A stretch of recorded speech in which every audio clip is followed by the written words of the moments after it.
what you want, when you want it, where you want it. This is The Mesh.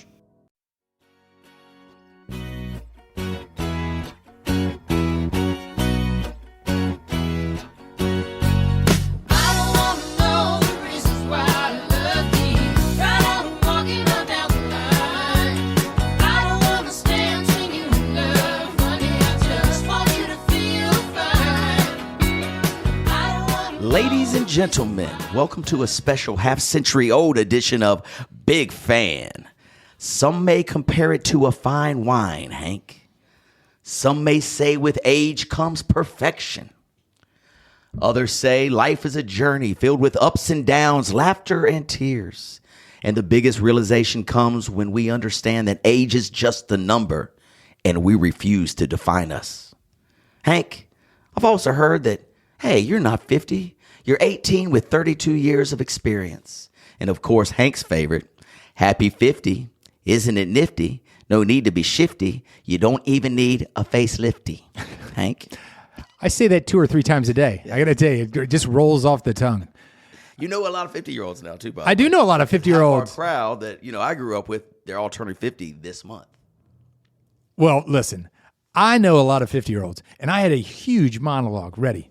Teed up some of the funny stuff I've ever wrote. But to be completely honest, I'm used to being kind of in a youthful mood with you, and seeing you just decrepit old 50-year-old man is tough to watch, man. It's tough to look in the mirror. I'll be honest. Do you want me to hold the paper over here? He's got it. Listen, I'm putting my readers on right now as we speak. This old man is going to get through this birthday somehow, some way. Oh, I know you getting through it. Yeah, I'll get through it somehow, some way. So, before we talk about birthdays, because it is happening, turning 50, I do feel wiser. Like I mentioned, like a fine wine. I'm almost to perfection. I'm just not quite there yet, but it's very, very close. Like you're very saying, close. like you feel like, refined. Refined, yes. Like refined. Yes. Okay. Yes. So like most people, like I want people to close their eyes and have a mental note, and they might know what your face looks like and put that on there. And then imagine a collared shirt on this gentleman, okay? This is what a refined gentleman would do. Of course, yes. And then imagine him rolling the sleeves up in a business atmosphere. And that's what you have with Chad. Chad is standing in front of me with a collared shirt on and rolled up sleeves like he's getting ready to pick up somebody at half court. I mean, it's ridiculous. What are we doing? It's hot in here, Hank. I'm sorry. I talking about 50. It just made me get a little sweaty. So I got to roll up That's the like sleeves. male hot flashes. Maybe that's what I'm going through. Yeah, a little barely. male menopause right now. But anyway, so yes, it's happening. A lot of birthday celebrations. A lot of our buddies have already turned 50. Some have their birthdays yet to come. Mine's next Thursday. Next Thursday. So we'll make sure that we celebrate. But in doing this, writing this little monologue here for the Big Fan, fastest growing podcast in Northwest Hickory, Hank. Fastest growing. I love it. I mean, I'm telling you, the numbers are just Soaring. Oh. If Oh. I could use the word soaring. I dig it. I started thinking about old birthday parties. And so tell me if you can remember, and we'll just start with 21. When you turned 21, was there something special? Did you do something special? Or did you do like most of us and just go to the bar and try to drink 21 shots of Rumple Mints and then make it home? So I think on my 21st birthday, I was actually home. So my birthday is October 11th. Okay. And so it was right on fall break. Yes. Okay. And my brother, who's 2 years older than me, was home. So he was like, I'm taking you to the tavern or the tap room. So we go downtown, right? And we have a great time. I love my brother. We're having a great time. And then I remember, obviously we're not driving home. Right. So let's start walking. We didn't live far from there, so we start walking through downtown.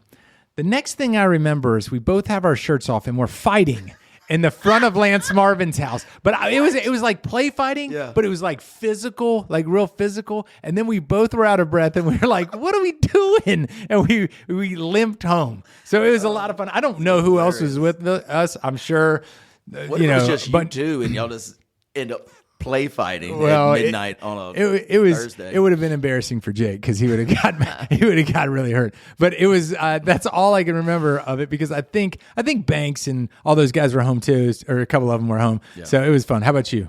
21st birthday. I remember it like it was yesterday. I was living in this really cool townhouse It had a pool. It was called Hunters Creek in Raleigh. And I had been to some of my other buddies' 21st birthday celebrations at the bar, and I've seen, they feed you all these shots. They want to make you sick.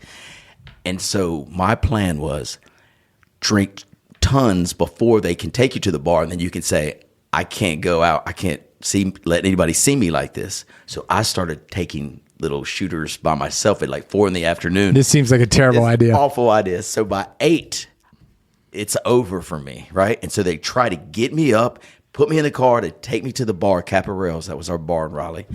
And literally, we don't even pull out the driveway. And my buddy said, he ain't going nowhere. Take him back. So I wake up the next morning. It's the first day of summer school. I go into the summer school class. I had not met Jennifer East in my life, my wife, but she happens to be in that class. I make it through the class 5 minutes, and then I have to get up and walk out. And the professor says, sir, class is not over. I said, sir, I'm sorry. I turned 21 last night. I'll try to be back. And so I go outside and lay in the grass outside the class. Jennifer comes out. I'm there the whole class. I don't go back in. She walks by and she said, so I meet her for officially a couple weeks later. And she said, are you the dude that was laying in the grass the first day of summer school? I was like, yes, ma'am, that's me. Yes, ma'am. Yeah, so that was my 21st birthday celebration. And after that, I don't drink this was when Goldschlager was big. They had a knockoff Goldschlager that wasn't really Gold Flakes. It was like Silverschlager or some generic one. And I drank a fifth of that. That night? Before the thing. That's ridiculous. Stupid Silverschlager. But anyway, so that was my 21st. I've learned my lesson. I will never do that again. And let's think about Gold Rush. Is that what it was? Gold Rush. That's what Gold Rush. Gold Rush. Thank you, Moose. Our producer always comes to the rescue. Not Silverschlager, but Gold Rush. 30-year-old. It had real gold flakes in it. Goldschlager did. I know. Yeah, Gold Rush did not. But 30-year-old birthday. What did you do? You recall 30th birthday? No. Gold Rush has cubic zirconia in it. 30-year-old. I don't remember. Yeah. I can't remember. The reason I remember because all my high school buddies, our birthdays are in May. And so our wives or our girlfriends or whatever put a big party on at Rock Barn for 30th. For 40th, we had a big party at the lake at the Loverns. Do you remember that? I was at the Rock Barn one. Yeah, I'm sure you were at the Rock Barn one. No doubt about it. Yeah. I was at the Rock Barn one. Yeah. I remember so that was 30. Okay. 40 was at the lake, at the Loverns, ping pong tables. We had the DJ out there. Do you remember that one? Yeah, I do. Yeah, that was fun. And then 50th to come. So we'll see what happens. Okay. We'll see what happens next week. What was your 40th? Anything fun? No. Nothing. Gosh, what a party pooper. No, I can't remember 30 or 40. It's a shame. Man. That is a shame. You have friends? Not very good ones, apparently. Not very good ones, apparently. They don't care about my day, obviously. Where are my friends? Where are they right Where now? are my friends? Well, anyway, buddy, it's going to be a fun next couple weeks. A lot of birthday celebrations, a lot of cool stuff going around in Hickory. You know, the Hum kicking off this weekend. Yep. We were just talking about the Hickory FC, the new professional soccer team we have in Hickory. Went to a game last night. 2-1. 3-1. 3-1. I'm sorry. I forgot that they won last night. They're leading their division. This is remarkable. Unprecedented. Unprecedented. High level soccer, too. I didn't think what I saw last night is what that level performances. Yeah. But these dudes are good. Yeah. They are very, very good. So it's been a blast. It reminds me, do you remember when the Crawdads came to Hickory and the town was just a buzz with Crawdad Mania? Oh, yeah. Remember? And you'd want to go. I mean, it was the hottest ticket in town. And everywhere you went, you'd walk around and see this person that you haven't seen since elementary school and this person, blah, blah, blah. Yeah. Same thing at Hickory FC. Do you remember at the movie Major League? Of course. And do you remember when they were making the playoff run and they had these these videos of people walking down the street and they're like pointing to their hats and it like connected the city? Yes. They're like, you got on this jersey. Yeah, look at here. Oh, good to see you. That's what it felt like. I felt like when the Crawdads came in town. Like you'd see a guy with a hat on, you'd be like, my guy. Yes. What are you doing? Did you have all the Crawdads gear too? Like as soon as it came out, I'm sure you had the jersey. Oh, I didn't have. I've never been a jersey guy. Yeah. I don't know what that is. Like are you a jersey guy? No, I don't own a jersey. I don't own a jersey either. I don't know what it is about the jersey that I don't. I listen. If you're a jersey guy, That's fine with me. I just don't. I don't want to be somebody else. I guess. I guess that's what it is. But hat. You're a hat guy. I'm a huge hat guy. I'm a hat guy. I've got probably 5 or 6 crawdad hats. Really? Yeah. Very cool. I think I have one. I could see you taking like, the helmet that they serve the ice cream in. I could imagine you like fitting in that one pretty well. Pretty funny, Hank. Pretty funny. That is pretty funny. Because actually, I do have a couple of those ice cream I'm sure. There's no doubt. Actually, but I don't put them on my hat rack. They're just like on my nightstand. I would imagine them being on the top of your dash, and then when you get out to play tennis or something, you just put it on. Top of the morning, ladies. Ladies. Anyway, getting back to this. So yes, birthday celebrations. It mixed all into the birthday celebrations. We've got graduations going on, right? So the high school is getting ready to graduate. Your son getting ready to graduate 8th grade. 8th grade. Amazing. When does that take place? 28th. Okay, so in a couple weeks.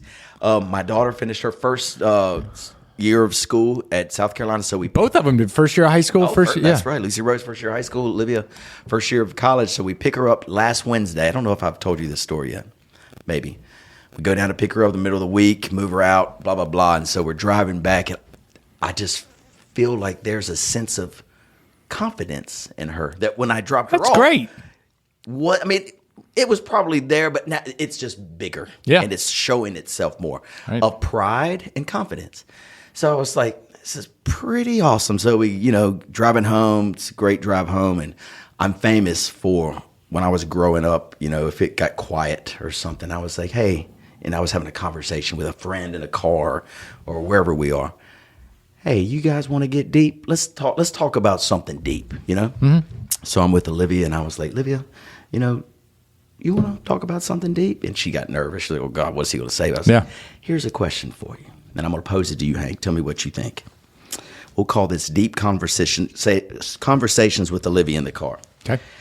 All right. Am I Olivia or am I Hank? You're you. Okay. So I'll pose this to Olivia. Okay. I'll pose it to you. So let's just say I have the ability to snap my finger like this. Hear that, Hank? And once I snap my finger, you will automatically become the most proficient person in one of these categories. Okay. But only in one. You can't say it's only one. Yeah. So here are the categories that you could be proficient in, and then All right. tell me why this would be why you say yes to this one and no to the others. Sure. So subjects in school, you could be the most proficient mathematician in the world, basically. Okay. So you would know all the theories and theorems and physics and gravitational blah blah blah of our universe. Sure. Or you could be very proficient in a foreign language, the smartest French linguist or Spanish, Sure. Or top in the field in history, everything about world history, European history, American history, everything. Or you could be the number one chef in the world. You can cook everything. People would want to come to you, so you would serve them. Or the top athlete in any sport you chose. And lastly, the best musician using one instrument, whether it's your voice, a guitar, a piano, only one, but you could choose these things.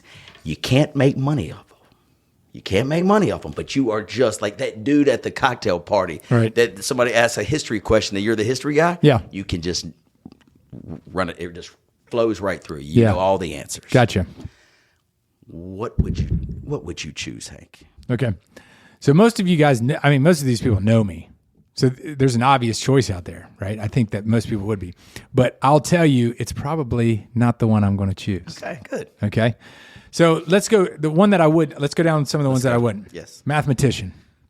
Okay. I think if you're a statistical genius and you worked in math, I think it would almost cause you to be insane thinking about numbers all the time. Beautiful mind-ish. Beautiful Yes. mind-ish. Yeah, okay. So, I think that's probably not something because it would consume you. It would consume you. Okay.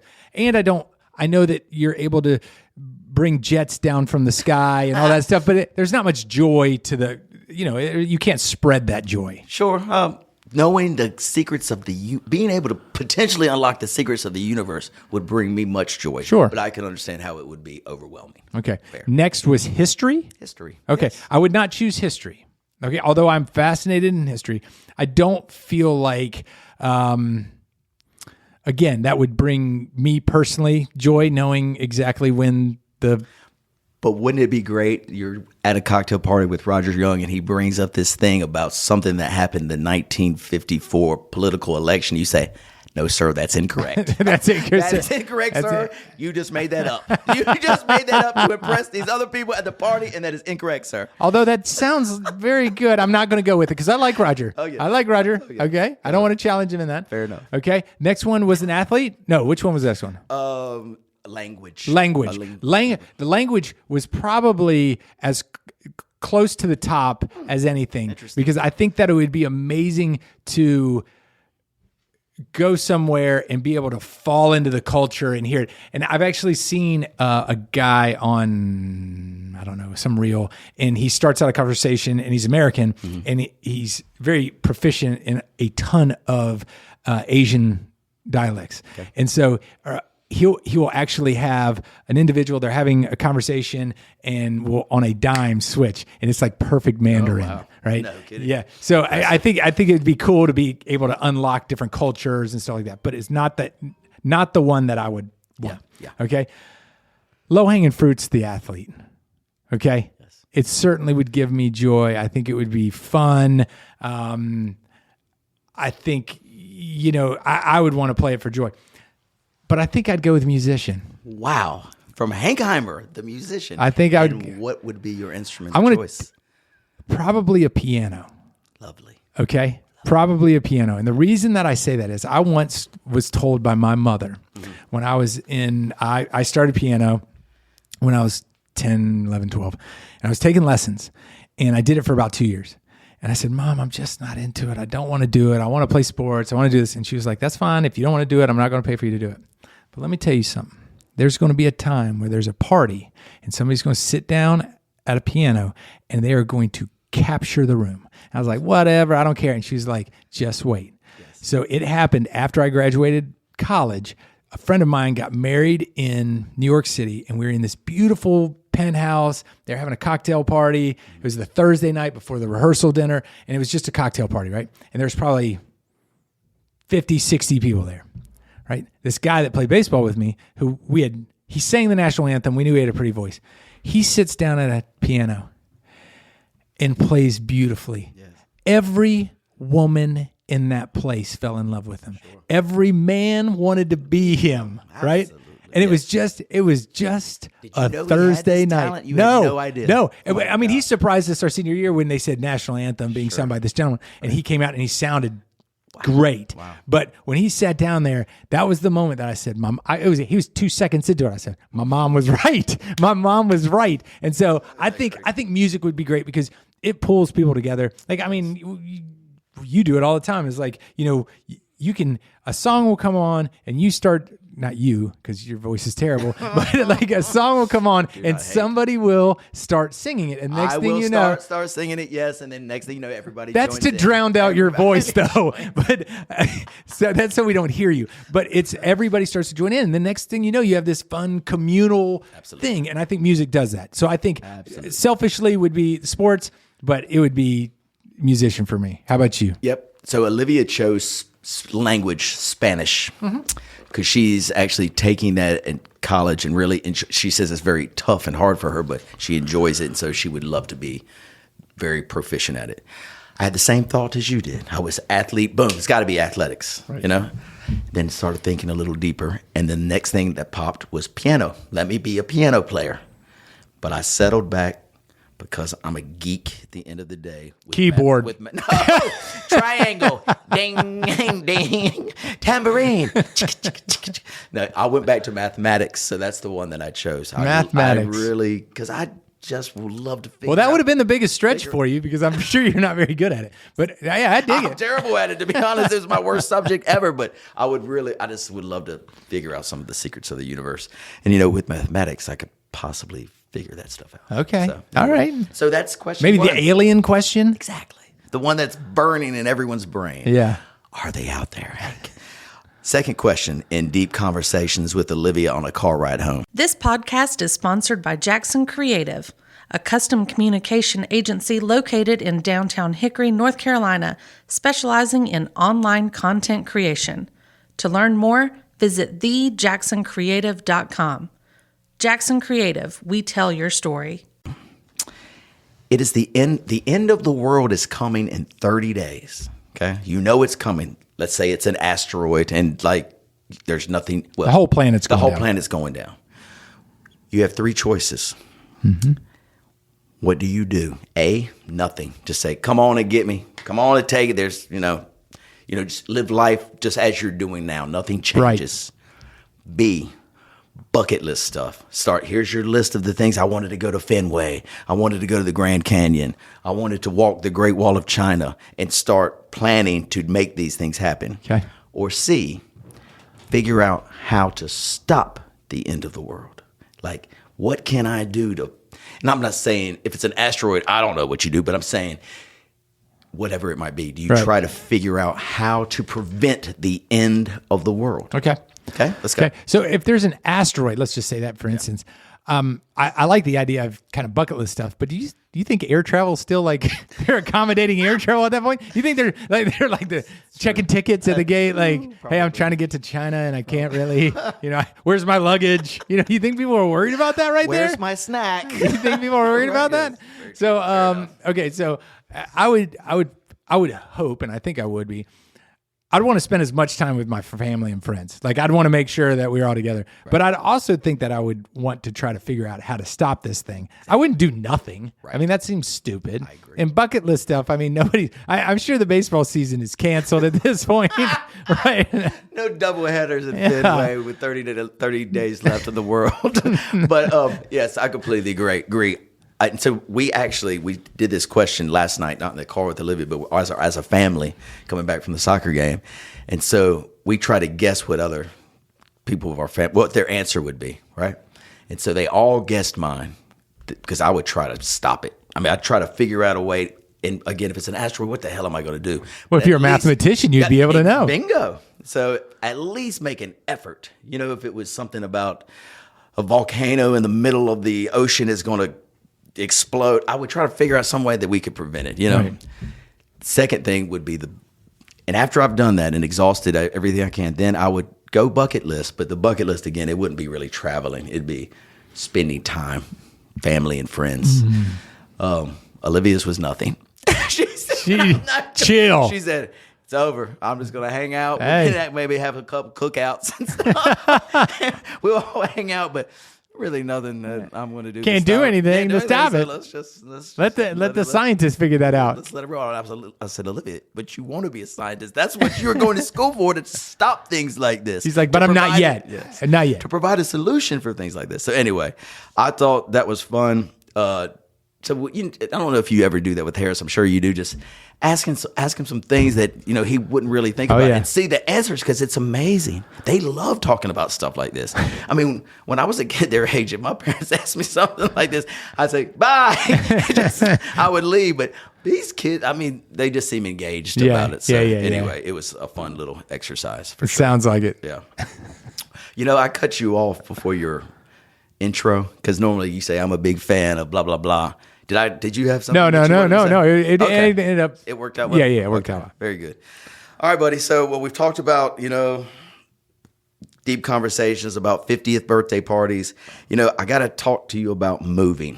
All right, because you've just gone through this, and it's very close to my occupation. We deal with it every day. Every day. And my parents are moving. They closed yesterday, and they moved. They closed Monday, and they moved into a new condo that they wanted to live in this area forever. Are they living in the condo? They slept there last night. So they slept there last night. How's your back? I asked my mom and dad, or asked my mom, I hadn't talked to my dad yet, and she said, it's lovely, but they were so exhausted, like literally from all this stuff. They're mentally and physically exhausted. She said she laid down like at 10. She don't know if it's a good sleep. She was just wiped out. So you were telling us the other day about how moving just sucks. Oh, it's awful. It's terrible, right? It's awful. So I volunteered, my brother, my sister, and I, Jennifer, the girls, we were there all weekend, or most of the weekend, helping them, because my dad can't really do much stuff, and my mom, which this is when friends, like my mom has 1 million friends. Right. She had like 2 of them upstairs going through the study, and then one of them in the kitchen clean. And they volunteered their time. Yeah. One of them stayed 6 hours, 5 days in a row, cleaning up my mom's house. So anyway, it's good to have friends. It's good to have friends, yeah.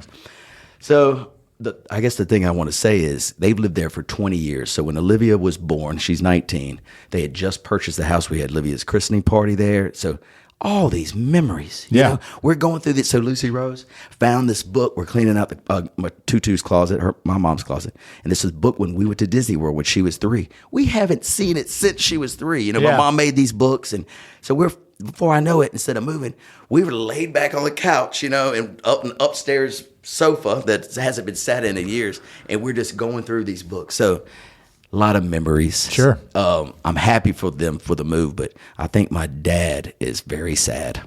Is he? I think he's really sad. I don't think he thought he would be as emotional about the move as he is. Yeah. My mom, on the other hand, she's like, let's go. Another adventure. Yeah. You know, start another adventure. So anyway, I don't know if you had the same kind of thoughts when you moved. Well, I mean, the thing is like, you know, I don't even think of your mom and dad's house as that house. Right. I think of the one in Bethlehem. Right. So, I mean, I don't really have that. And so I think it's funny because we all do have this connection. I met with somebody today with one of my agents about they were so emotional about selling the house, and the conversation came back to disconnecting themselves from it. You know, my house that I just moved from, Harris was born there. Right. It's where Reagan and I spent most of our marriage together. So I mean, it's been an important thing, but like you said, it's an adventure to move on and do something else. Right. And so, like, you know, it is kind of funny. But I read an article the other day, and it was about real estate and the connection that you feel towards our things, right? Our property, our cars, our clothes, our tangible objects. And it said, you know, you do realize that, you know, in 100 years, your car is going to be crushed in scrap metal. Every piece of your clothing is going to be through Goodwill and gone and everything. Your house is no longer going to be the East house. It's going to be the Smith's house. Sure. There's not going to be a trace of Chad East in 100 years. Right. Unless, you know, a few little trinkets that Lucy Rose has passed on to her kids. Right. Same thing with Olivia. Or, you know, it's going to be interesting to see, like, when you think about it that way, none of this is important. None of the stuff in that house is important. That doesn't hold like something close to your heart. Yeah. So that's the way I was like, after I read it, I was like, why did I keep half that crap in my attic? Right. Why did I keep those 3,000 t-shirts I have? What am I doing? Yeah. And so it is kind of amazing because moving is more emotional than people want to give it credit for. Right. Interesting way to look at it. Really, because what you really take, the stuff that when I was going through all the things, I'd look at it and yes, I'd feel nostalgic, but it's really the memories that took the place that are in my brain, not a tangible shirt or this painting, you know, nothing like that really, really matters. It's just the memories that I had from being there, seeing Olivia get christened, seeing Lucy Rose's first birthday party there, those things. And isn't it funny how we have an emotional tie towards something? Because I looked at my drawer the other day and I have a shirt from a team that I tried out for in college. Right. It's the worst feeling, fitting shirt. It's disgusting. I'd never wear it. It looks like a bucket was put around the neck. It's stretched out. But there's a feeling that I get when I see that shirt that I don't want to get rid of it. Sure. And so, I mean, it has nothing to do with the cloth as much as it does the day I was there. And if I think about that day I was there, memory of toss that shirt. Get rid of that terrible burlap shirt. Another team that you didn't make. I'm sorry, buddy. You probably got a lot of those shirts, don't you? Got cut from this one. Got cut from that one. Just got a stack of them at the house. Line them up. And staying on this subject, if we can, another big thing that's happening in Hickory. Hey, congratulations. You got me one time. Oh, yeah. This is the time you got me. What episode are we on? 50? Go ahead. I get you on every one, boy. But to stay on this nostalgic kind of thinking that we're doing. So there's this place that talk about memories that last. And for all the kids in Hickory, it's called the Foundation Center. We've talked about it on this podcast at least 1,000 times. It seems like anytime I go anywhere with someone from Hickory for having a beer over here, we're at the beach over here, the name, the Foundation Center, always seems to come up because that's where we learn to play baseball and basketball and swim and play tennis and have our first kiss in the teen room and our first dance and all this stuff. It happened there. Yeah. So they are in the midst of right now, it's going bye-bye. It's being demolished. Some of it is. Some of it is, yes. The whole building's not being not the whole building, but some of the like the wall, like this, the wall that I would sit on before my mom and dad would pick me up after school every day. It's gone. Right. It's those things. So it's more of the nostalgia of the places where you grew up, and mixed with me turning 50 and mixed with my mom and dad moving all in 1 week. All I'm in like, one. holy cow. I know. This is breaking my heart. Yeah. But as you mentioned to me very wisely, it can't stay like that, the same place for, in my mind it can. Yeah. But physically it doesn't have to, because it wouldn't last. Right. It's old. Right. know? And in the Shuford family who brought that property, brought it to where it is. Yeah. In the 50s, they had the zoo, they had the train, they had the pool, and C.O. Miller is this gentleman that pulled it all together, right? He was the steward of this whole thing, and we grew up there, and we have these great memories. And then when they went to the Y, I hated the idea of the Y. I was a senior in high school. I hated the idea of it. Someone asked me today when did Y buy the Foundation Center? What year It was was 94, 95. I think it was 94 because it was the year I was going into my senior year. Yep. And because we had to do the basketball league, they try to make it the same, but it wasn't the same for my senior year. Sure. So, but with that being said, I didn't realize when you'd walk into the center, it was the same 50 to 75 kids in there every time, right? Mm-hmm. Same people at the pool, same people at it. Yeah. The diversity of the people that walk through the door now, I think, is such a benefit to the community. That place is a weight room, is a workout facility, is a tennis court, and is reaching so much more of our community, and is actually bettering. And it's that campus is doing it for them. And so I'm actually, when we talked about this before, I'm the executive campaign chair for how we raise the money for this.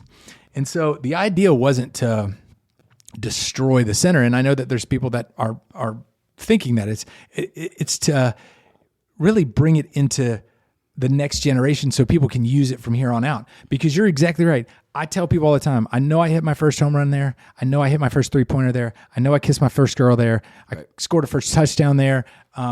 There's all these things that are very symbolic to my youth there. And I want it to be there for Harris's kids and everything else. But the wall, I think everybody was on board with the changes and making, and then the wall, which was such a centerpiece to this thing, time, yeah. right, started to have to take down. Because what it is doing, the wall is holding 2 handicap spots up at the top, right? That's right.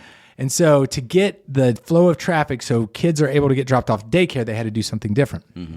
Now, the post on the corner, which most people look at, they're going to try to put it somewhere else on campus. Oh, really? Right. Okay. That's the plan. Yeah. Now, the post has to cooperate because it's been there since 1950 and, we're going to remove it. And so it has to cooperate. But I think Steve Mall did a great job. Our friend Steve Mall is a state guy like you. Love him, yeah. He did a great job because on Facebook, people are being very vocal about what their thoughts are with it. And he did a wonderful job of kind of connecting the history with it and the future of it, because it is a polarizing thing because it means so much to us in our minds. Mm-hmm. But everybody, a lot of people, we were talking about this today, is how many of the people that are upset, and there might be a lot, are members of the YMCA. Right? See benefit from it. And they need it. If you walk in there before they started the construction, it is amazing. It was amazing because I couldn't remember how boxy the rooms were, and it's going to be such a better place for people to go to exercise and everything else. But with that being said, it breaks my heart because it was such a big piece of our history. Absolutely. So you've answered the question very, very well. So one of my friends, and I think you know him too, he knew we were doing our podcast today, and he didn't go to Hickory High. No, he did go to. Anyway, he's much younger than us, and so he sent me. I'll just read this to you. It's pretty interesting. He said, "Chad, I think you're doing your podcast today. Would you mind talking a little bit about what's going on at the center?" He said, "Looking at the destruction and thinking back to growing up at the Foundation Center makes me think of the transition from the end of school to riding my bike, because it was the end of school, everybody go to the center. Yep. Then you'd ride your bike to the Foundation Center for swimming or for playing ping pong or playing games with your friends. So he's got all these memories, just like all of us do. Right. So it's breaking his heart. Right. He says, I need someone to prove me wrong or agree. The transition of the Foundation Center to the YMCA was the death of the younger generations growing up at the center. Now, understand this. He says the center was focused on youth. The Y is focused on members. Am I right or am I wrong? He's a member of the Y. He goes there all the time, and Right. he loves that. Right. But that was his question. And actually, you did answer very nicely with what you said earlier. But do you understand what he's saying? Yeah. I think, the other thing is in 1994, 95, I think the center, needed things. Yeah. And it wasn't in a place to do that. Sure. And so I think that the youth, I think today a youth center is extremely important to the city of Hickory. Mm-hmm. But at that time, with it being the Y's mission is for everyone. I mean, it's for memberships, but it's for everyone. It's for families. It's for old, young, everything else. And I think it's important to realize that they're important to this community. But I think a youth center is also important. Mm-hmm. It's just right now we've got to make the Hickory Foundation Center a place where people are going to be able to do it for the next 70 years. Because if we didn't do this transition now, that building would be obsolete, and it would be, instead of a $10 million, $12 million repair, it'd be a $30 to $40 million repair, and the city of Hickory wouldn't sustain that. Sure. And I mean, and to tell you a little bit about the community thinking that this is an important thing to do, we did a feasibility study before we even went through here. Right. And they said that the community would raise $3 to $4 million to help in this project. Okay. Right when we decided to start this project, COVID hit. Oh, shit. Okay, so nobody's going to give money for that at that point. Right. We've raised just over $11 million. No kidding. So the community said that it would be no more than $4 million, and they've given 11. Certainly there's the need.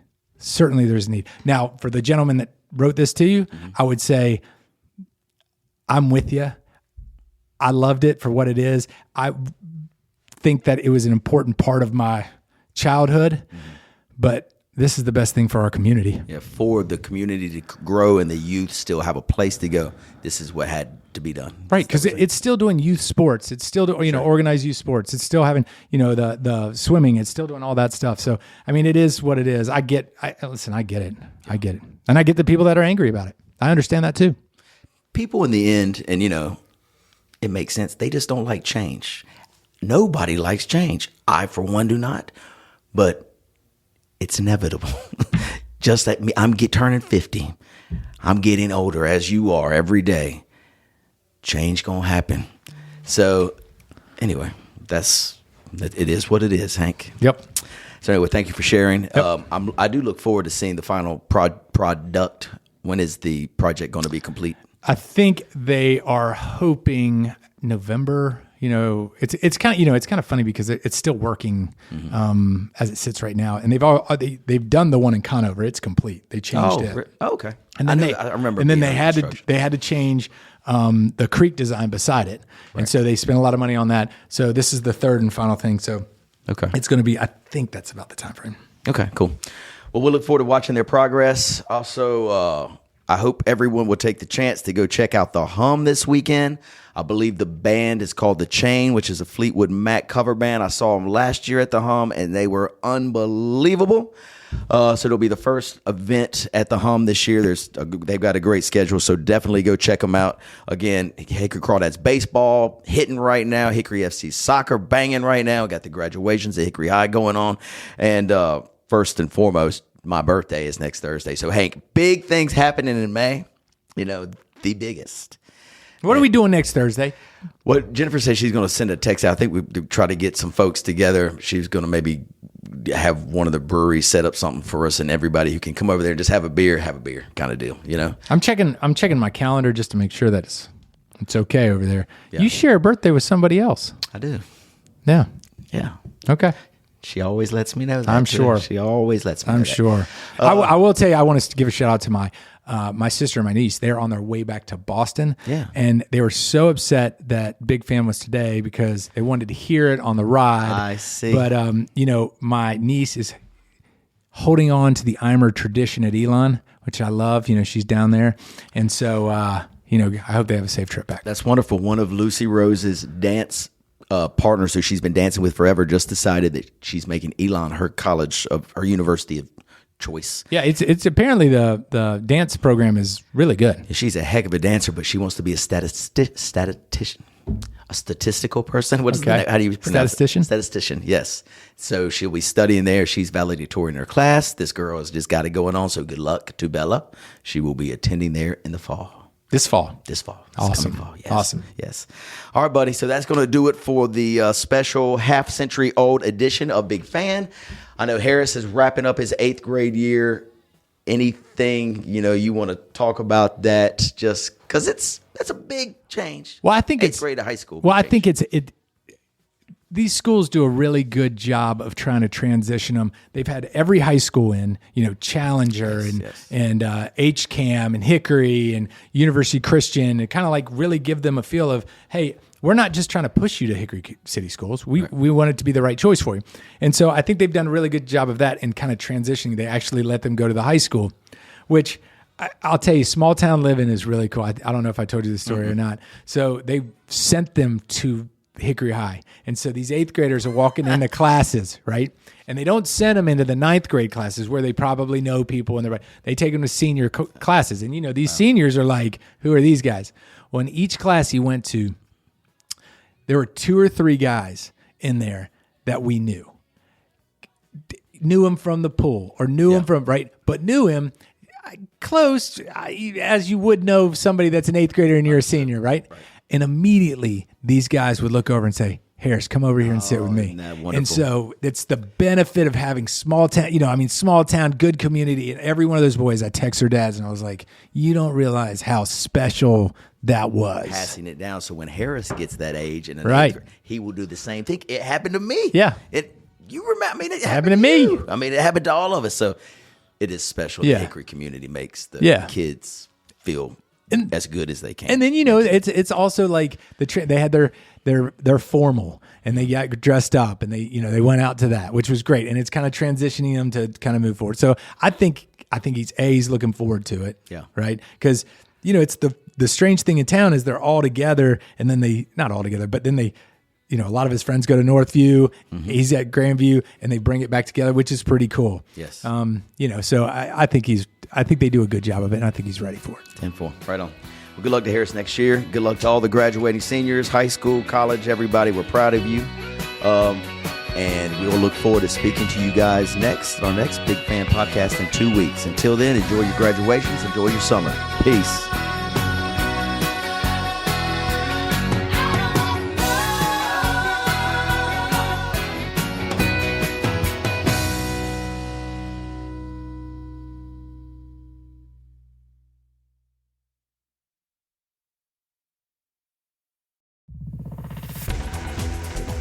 You've been listening to The Mesh, an online media network of shows and programs ranging from business to arts, sports to entertainment, music to community.